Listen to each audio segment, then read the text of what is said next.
Il est tellement chouette que je te l'offre. Tiens, Ouais, regarde. Tiens, moi aussi, je te l'offre.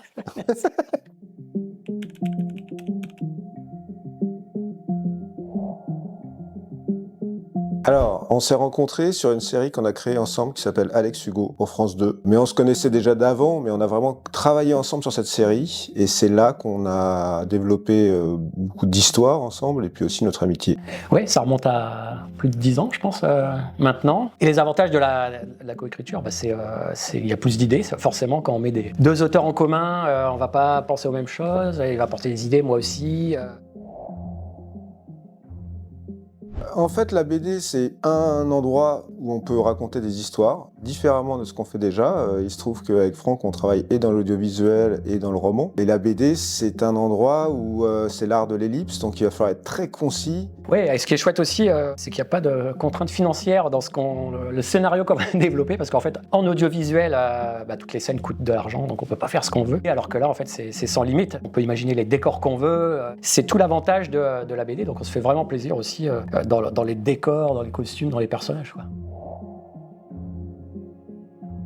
Très clairement, ce qui s'est passé, c'est quand on a vu arriver les premières planches, franchement, on a été scotché avec Franck. Je veux dire, la puissance du dessin de Camille nous a forcément poussé à aller dans cette histoire, dans encore plus de noirceur que ce qu'on aurait voulu faire. J'attendais avec impatience chaque fois qu'on recevait les planches, c'était absolument incroyable. Il a réussi à s'accaparer cette complexité, cet univers, et puis il a rendu ça à travers des planches qui sont hyper surprenantes, parce qu'elles sont évidemment magnifiques, mais elles sont déstructurées, il y a des changements de point de vue en plein dans une page, ce qu'on n'avait pas forcément écrit dans le scénario. Donc c'est vraiment, il s'est dit, voilà, ce scénario, je l'ai entre les mains et je vais le refaire à ma sauce avec mon univers. Donc ce qui fait une chouette BD, parce qu'il y a le mélange de nos univers à nous. Voire même, parfois, il nous a surpris, puisqu'on a vu revenir des planches où on se rappelait pas du tout avoir écrit ça. Et en fait, on s'est rendu compte que Camille avait mis un truc, sans doute soit de compréhension de sa part, soit qui voulait amener un autre élément narratif. Et je dirais qu'à 99%, on a incorporé, en fait, dans notre histoire, ce qu'il suggérait, sans nous l'avoir dit, mais juste par le dessin, quoi.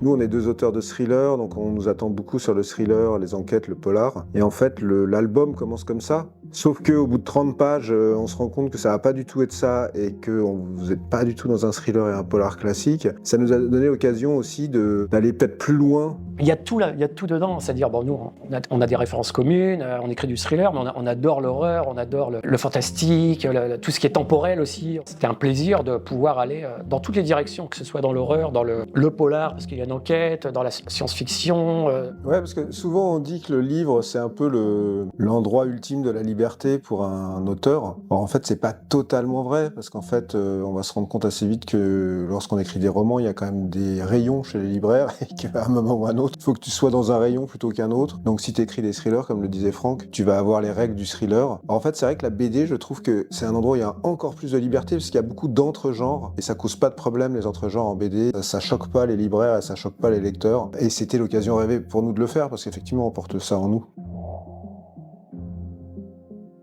Ça coûterait très très cher.